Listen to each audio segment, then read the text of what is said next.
Sharing our stories reminds us of the common ground we share.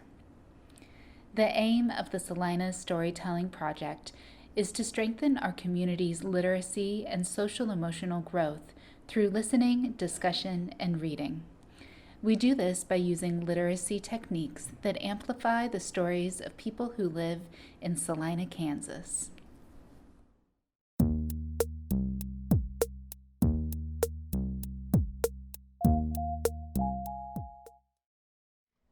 County dispatch to all units. Unconscious pregnant female unknown problem at the dispatch center.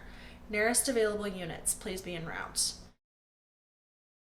I woke up at the dispatch center on the floor of the hallway, with many people standing over me. My husband and I were both first responders and were used to life and death situations, but this was all new to us. I was 18 weeks pregnant when I found out that something wasn't right with my blood work. It showed a high alpha fetal protein, which indicated a possible neural tube defect. The doctor we were seeing referred us to a fetal specialist, but they were really busy and unable to see us for a few weeks. While we waited, I continued to see my general OB. I had a regular checkup on my own since my husband was working at the fire station. He was a full-time firefighter. I also had a very tired 2-year-old with me in need of a nap. The doctor came in and was unable to find the baby's heartbeat with the Doppler. This was not abnormal because of how my uterus was positioned. He wanted to do a quick ultrasound before sending me home to take a nap with my toddler. As soon as the ultrasound tech put the wand on my belly, I knew something was wrong. She quickly set down the wand and left the room. I sat on the exam table, waiting and rocking my son. When the doctor came in, the look on his face said it all. All he was able to say was, "I am so sorry," before I lost it, crying. Between my sobbing, the doctor said, "There is no heartbeat. Your baby is dead." My toddler was now quiet. He was the one comforting me. The doctor asked if there was anything he could do for me, and without hesitation, I asked for a Diet Coke. I had refrained from my addiction since finding out that I was pregnant. Once I was alone, I called my husband. Kyle answered the phone in his bubbly voice. My sobbing gasps cut him off. I had to say, "Our baby is dead," and that was all I could say over and over. After a while, I was moved to a back room away from the other pregnant patients. I started making calls, first to call off work, and then also call my parents. They were unable to find me a room up on the maternity floor at the hospital, so I was sent home to wait for the phone call. I waited for days, knowing my baby was dead, but I was still carrying her. That mental burden got worse the longer I waited. I wanted her out. I couldn't start to grieve while she was still inside of me. On February 29th, 2018, my daughter Addison was stillborn. She was placed in one of the clear plastic hospital bassinets next to my bed. I sat there, just staring at her. Due to her condition, she did not look like a baby. We chose not to hold her due to the way she looked. It was too painful. The delivering doctor ran genetic testing on Addison as well as my husband and I. The results did not show any abnormalities besides the diagnosis of anencephaly, the neural tube defect. We felt comforted that the neural tube defect and passing was just a fluke. We had a healthy 2-year-old at home, and we were confident that our family would be growing in the future. A few months later, we found out that I was pregnant again. Everything went smooth until week 12. I was home alone late one night with my son when I shifted in bed and felt something weird in my stomach. I got up and realized that I was bleeding heavily. I drove to the ER and walked in the doors holding my 2-year-old with blood running down my legs. I was convinced that I was miscarrying the pregnancy. My husband and parents rushed to the hospital. They quickly did an ultrasound where they found the baby's heartbeat, and this was a huge relief for us. The ER doctor came in to let us know that the baby was okay, but my placenta had attached at the bottom of my uterus. It was starting to detach, which was causing the bleeding. We saw our general OB the next day, and they explained more of what a subchloronic hemorrhage was, and that it should reattach within a couple of weeks. I was scheduled for weekly appointments to be monitored.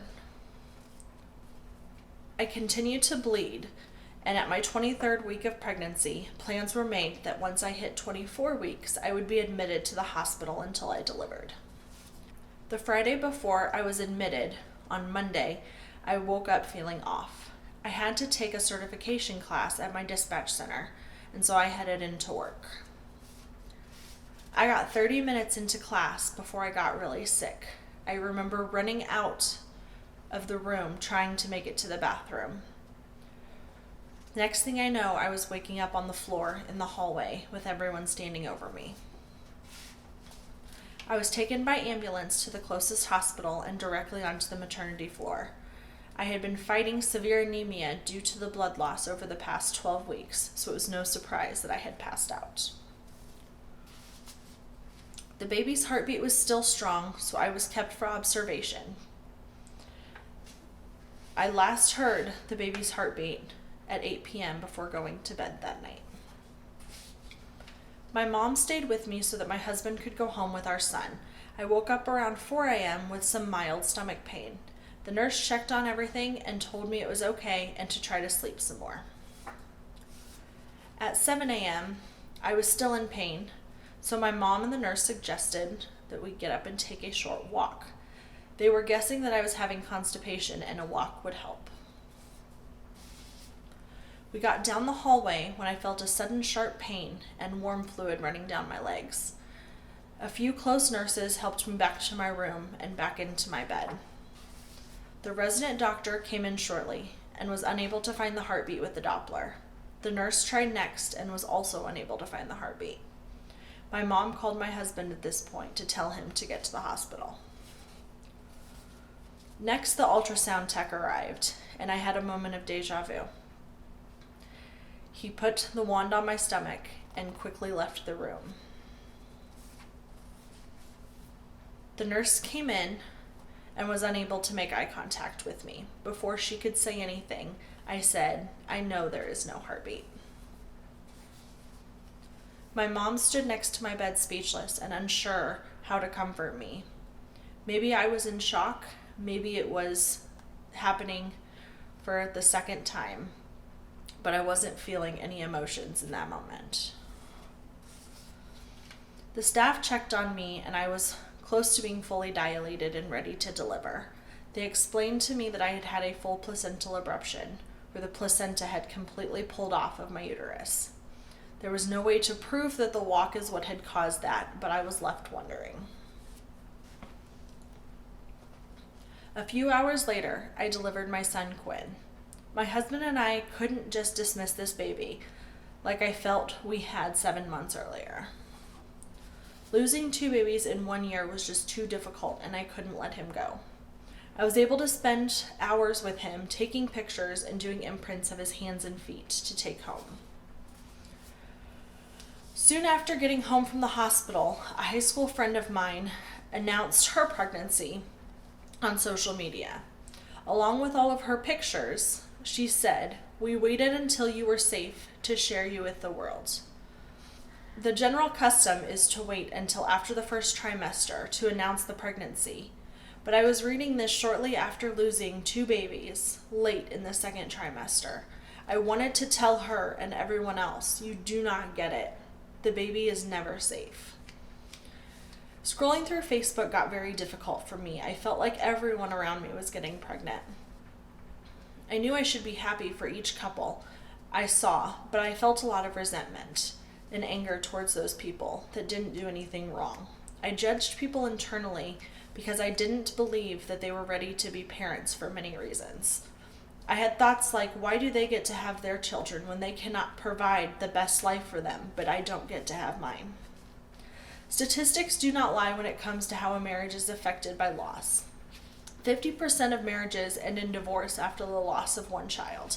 My marriage now falls into these statistics. My husband and I tried to support each other through the loss of both of our children within a year, but we both grieved very differently and ultimately grew too far apart. Almost a year after losing Quinn, we experienced a miscarriage. By this time, we were both so unhappy and knew that we would be better off raising our living child by co-parenting together, but divorced. Kagan will benefit a lot more from happy parents that are separate than unhappy parents together. People around me over the years say things that I know are meant to be supportive, with comments like, "I had a miscarriage too. I understand what you're going through." Or, "You should be grateful for the child that you do have." Internally, these comments hurt. I am a parent that has to live without two of my children. Every person has a different journey through loss. Using a blanket statement to compare one loss to another is not fair. I am so grateful for my living son, but until some experience loss of a child, they will not understand what it is like to live, not getting to experience all the firsts and growths that a child has. I am left wondering about what they would look like as they grew up, what their first words would have been, and how they would have shaped my life. Even people close to me say things without realizing the impact that their words have. Recently, my boyfriend stopped by our house over his lunch hour and found that our dog had ripped up a stuffed animal of mine. The night before, when I couldn't sleep, I had pulled out the teddy bear that the hospital had given me when I delivered Quinn. My boyfriend had just picked it up and set it on the table, not knowing what it was. That night, when I got home from work and found a toy eye on the floor, it hit me that I had left the bear on the bed that morning. I frantically looked around for the bear and saw it on the table. I lost it, crying and screaming at our dog. Jake came into the room to find out what was going on, and at that moment I didn't want to be around anybody. I pushed past him and ran to the other room. Later, when I had calmed down, I explained to him the significance of the bear. During that conversation, he said, "Don't worry, you will have more children in the future." I know he was trying to comfort me, but I felt like when he said that, he was dismissing the children that I did have and lost.